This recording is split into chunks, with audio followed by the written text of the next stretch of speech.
নয় মার্চ 2026 মিয়ানমারের ইয়াঙ্গুন নৌঘাঁটিতে উৎসব, সামরিক ব্যান্ড বাজছে। একটি ধূসর যুদ্ধজাহাজ ধীরে ধীরে ঘাটে ভিড়ল। নাম কিং থালুন। 135 মিটার লম্বা 16টি ভার্টিক্যাল লঞ্চ মিসাইলসের একটি হেলিকপ্টার ডেক। মিয়ানমার নিজে বানিয়েছে এই যুদ্ধজাহাজ। আর সেদিন ঢাকায় বাংলাদেশ নৌবাহিনীর ফ্রিগেট প্রোগ্রামের কাগজপত্র আবারও ধুলো খাচ্ছে টেবিলে। 9 বছর আগে যে স্বপ্ন দেখা হয়েছিল 6টি নিজের তৈরি যুদ্ধজাহাজ, একটিও এখনও তৈরি শুরু হয়নি। বঙ্গোপসাগরে 3 দেশের নৌশক্তির এই তুলনাটা কি বাংলাদেশের জন্য বিপজ্জনক? আজকের ভিডিওতে জানবো বাংলাদেশ কোথায় দাঁড়িয়ে আছে। তো চলুন শুরু করা যাক। আজকের এই ভিডিওতে আপনি জানবেন একটি আধুনিক ফ্রিগেট আসলে কি এবং এটা কেন একটি দেশের সামুদ্রিক শক্তির মেরুদণ্ড। তারপর দেখবেন বাংলাদেশ নৌবাহিনীর বর্তমান ফ্রিগেট বহর কেমন এবং নতুন 6টি ফ্রিগেটের স্বপ্ন কোথায় আটকে আছে। এরপর আসবে এর তুলনামূলক বিশ্লেষণ, ভারতের অত্যাধুনিক ক্লাস ও মিয়ানমারের নতুন কিং থালুনের সাথে বাংলাদেশের পার্থক্য ঠিক কতটা। সব শেষে বুঝবেন এই ব্যবধান কি বাংলাদেশ পূরণ করতে পারবে এবং বঙ্গোপসাগরে ভবিষ্যতের শক্তির হিসাব কে কোথায় দাঁড়িয়ে। প্রথমে প্রশ্ন আসে, এটা আসলে কি? ফ্রিগেট কেন এতটা গুরুত্বপূর্ণ? ধরুন আপনার পাড়ায় পাহারাদার আছে, কিন্তু তার কাছে শুধু একটা লাঠি। পাশের পাড়ায় পাহারাদারের কাছে রাইফেল, নাইট ভিশন, গগলস এবং রেডিও যোগাযোগ। এই পার্থক্যটাই হলো পুরনো ফ্রিগেট আর আধুনিক গাইডেড মিসাইল ফ্রিগেটের পার্থক্য। সমুদ্রে একটি আধুনিক ফ্রিগেট 5টি কাজ একসাথে করতে পারে: অ্যান্টি শিপ মিসাইল দিয়ে শত্রু জাহাজ ডোবানো, অ্যান্টি এয়ার মিসাইল দিয়ে বিমান ঠেকানো, টর্পেডো দিয়ে সাবমেরিন শিকার করা, হেলিকপ্টার ওড়ানো এবং বিশাল সমুদ্র এলাকা টহল দেওয়া। বাংলাদেশের একচেটিয়া অর্থনৈতিক অঞ্চল বা ইইজেড হল 1,18,813 বর্গ কিলোমিটার, মূল ভূখণ্ডের প্রায় সমান। এই বিশাল সমুদ্র সীমা রক্ষার জন্য রোহিঙ্গা পরিস্থিতিতে মিয়ানমারের হুমকি ঠেকাতে এবং বঙ্গোপসাগরের তেল গ্যাস ব্লক নিরাপদ রাখতে আধুনিক ফ্রিগেট অপরিহার্য। বাংলাদেশ নৌবাহিনীর এই মুহূর্তে সক্রিয় ফ্রিগেট বহরটা বুঝতে হলে ইতিহাসের পাতা উল্টাতে হবে। বর্তমানে বাংলাদেশের কাছে মোট 5টি গাইডেড মিসাইল ফ্রিগেট আছে। এর মধ্যে আধুনিক হলো 2টি, বিএনএস ওমর ফারুক এবং বিএনএস আবু উবাইদা। উভয় চীনের পুরানো টাইপ 053H3 জিংং শ্রেণীর জাহাজ, যা চীনের নৌবাহিনীতে 1997 থেকে 99 সালে কমিশন হয়েছে এবং 2019 সালে বাংলাদেশে বিক্রি করা হয়। উইকিপিডিয়ার তথ্য অনুযায়ী প্রতিটি জাহাজের ওজন 2250 টন, দৈর্ঘ্য 112 মিটার, সর্বোচ্চ গতি 28 নট। অস্ত্রশস্ত্রে আছে 8টি C-80-2A antiship missile, FM-90 SAM system শুধু স্বল্প পাল্লার ক্ষেত্রে, 37 মিলিমিটার AA কামান এবং AW109 হেলিকপ্টার। অর্থাৎ এই জাহাজগুলো 1990-এর দশকের প্রযুক্তিতে তৈরি, যখন স্টেলথ ডিজাইন বা AESA radar vertical launch system ছিল না। আর পুরনো 2টি বিএনএস আবু বকর ও বিএনএস আলী হায়দার হলো আরও পুরনো টাইপ 053H, যা 1980 দশকের প্রযুক্তি। এখন প্রশ্ন আসে, বাংলাদেশের 6টি ফ্রিগেটের স্বপ্ন কতটা এগিয়ে গেছে এবং কোথায় আটকে আছে।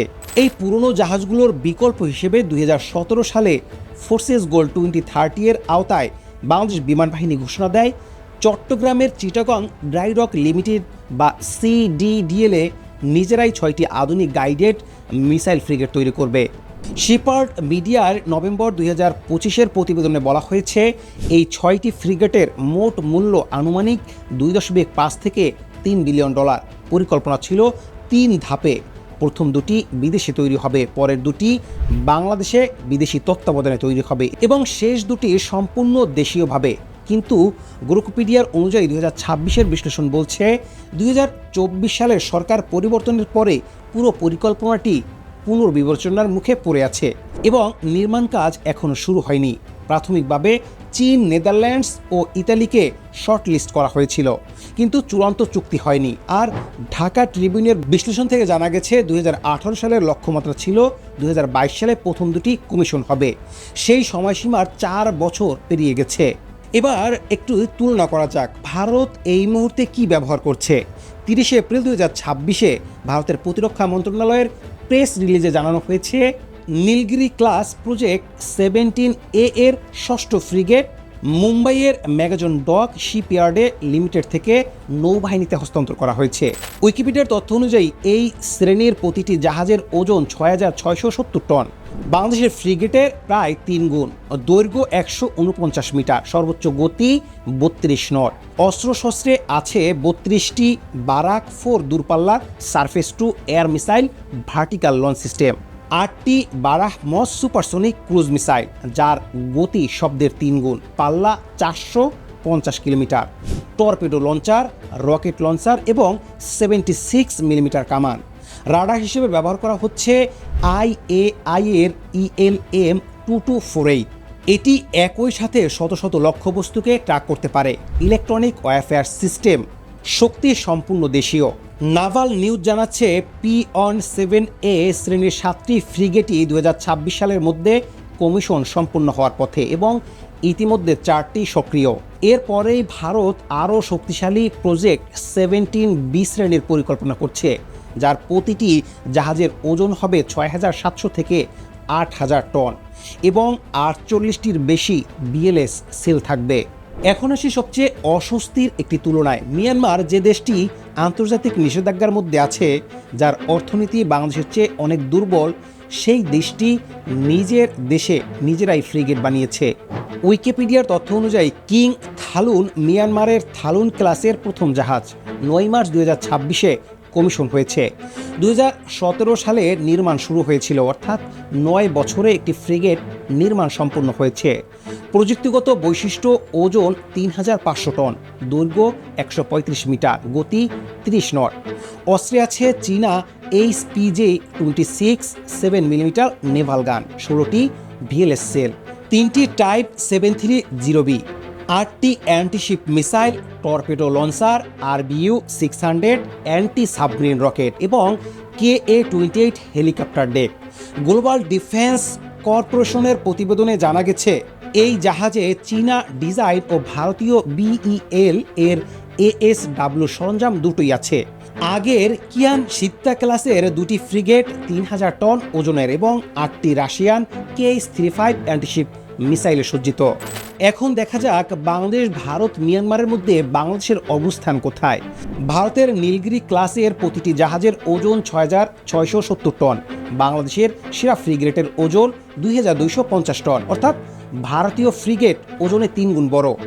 ভারতীয় জাহাজে ব্রাহ্মস মিসাইলের পাল্লা 450 কিলোমিটার। বাংলাদেশের C-802 মিসাইলের পাল্লা মাত্র 120 কিলোমিটার। ভারতীয় ফ্রিগেট 32টি VLS সেল থেকে দূরপাল্লার SAM ছোড়া যায়। বাংলাদেশের FM-90 SAM শুধু 15 কিলোমিটারের মধ্যে কাজ করে। রাডার প্রযুক্তিতে ভারত AESA ব্যবহার করছে। বাংলাদেশের ফ্রিগেট 1990-এর দশকের পুরনো রাডার। মিয়ানমারের কিং থালুন বাংলাদেশের চেয়ে 1250 টন ভারী। ভার্টিক্যাল লঞ্চ সিস্টেম আছে এবং আধুনিক CIWS প্রযুক্তি ব্যবহার করছে। সবচেয়ে গুরুত্বপূর্ণ পার্থক্য হলো ভারত ও মিয়ানমার নিজেরাই জাহাজ তৈরি করছে। বাংলাদেশ এখনও শুধু অন্যের পুরনো জাহাজ কিনছে। তবে বর্তমানে শুধু দুর্বলতার গল্প বললে পুরো সত্য বলা হয় না। বাংলাদেশ নৌবাহিনীর কিছু উল্লেখযোগ্য সক্ষমতাও আছে। প্রথমত, বাংলাদেশের 2টি চীনা মিং ক্লাস সাবমেরিন আছে, মিয়ানমারের কোনো সাবমেরিন নেই। দ্বিতীয়ত, BNS পেকুয়া সাবমেরিন বেচ $1.2 বিলিয়ন তৈরি, একসাথে 6টি সাবমেরিন ও 8টি যুদ্ধজাহাজ রাখার সক্ষমতা।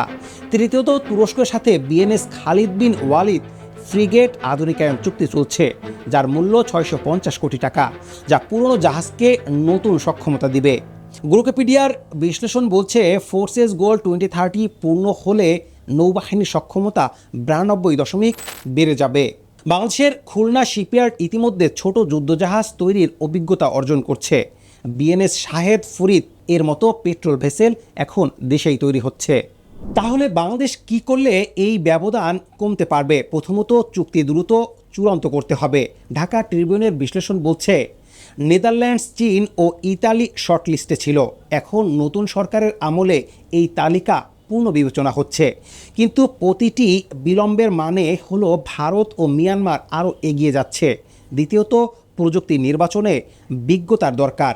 শুধু সস্তা কিনলে হবে না, ভিএলএস সিস্টেম, এএসএ রাডার এবং অ্যান্টি সাবমেরিন সক্ষমতা ছাড়া আধুনিক ফ্রিগেট অর্থহীন। তৃতীয়ত, সিডিডিএল এর সক্ষমতা বাড়াতে হবে। মিয়ানমার নিজে বানাতে পারলে বাংলাদেশ কেন পারবে না? গ্রোকপিডিয়া জানাচ্ছে, পরিকল্পনা আছে প্রথম দুটি বিদেশে বানিয়ে পরে প্রযুক্তি হস্তান্তরের মাধ্যমে দেশেই তৈরি করার, কিন্তু সেই দিন আসতে 2030 পার হয়ে যাবে। বঙ্গোপসাগর এখন বিশ্বের সবচেয়ে কৌশলগতভাবে গুরুত্বপূর্ণ সমুদ্রগুলোর একটি। ভারত 7টি অত্যাধুনিক স্টেলথ ফ্রিগেট নামাচ্ছে, মিয়ানমার নিষেধাজ্ঞার মধ্যেও নিজের জাহাজ বানাচ্ছে, আর বাংলাদেশ 9 বছরের পুরনো পরিকল্পনা নিয়ে এখনও আলোচনার টেবিলে বসে আছে। এর মধ্যে মার্কিন নৌবাহিনী চট্টগ্রামে ঢুকেছে ACSA চুক্তিতে, চীন সাবমেরিন ঘাঁটি তৈরিতে সাহায্য করেছে, তুরস্ক পুরনো ফ্রিগেট মেরামত করেছে। বাংলাদেশ সমুদ্র একাধিক বিদেশি শক্তির মনোযোগের কেন্দ্রে, কিন্তু সেই সমুদ্র রক্ষার জন্য নিজস্ব আধুনিক জাহাজ কোথায়? শেফার্ড মিডিয়ার প্রতিবেদনে বলা হয়েছে, বাংলাদেশ নৌবাহিনী ফ্রিগেট, ওপিবি এবং পেট্রোল বোটের জন্য অপেক্ষা করছে, কিন্তু চুক্তি স্বাক্ষরের সামান্যই অগ্রগতি হয়েছে। একটা কথায় আছে, সমুদ্র তার শাসককে চেনে না, সমুদ্র শুধু শক্তি চেনে। বঙ্গোপসাগরের 1,18,813 বর্গ কিলোমিটার সমুদ্র সীমা আছে বাংলাদেশের, কিন্তু সেই সমুদ্রে শক্তি প্রমাণ করার মতো জাহাজ তৈরির স্বপ্ন কতদিন শুধু কাগজেই থাকবে, সেটাই এখন দেখার বিষয়।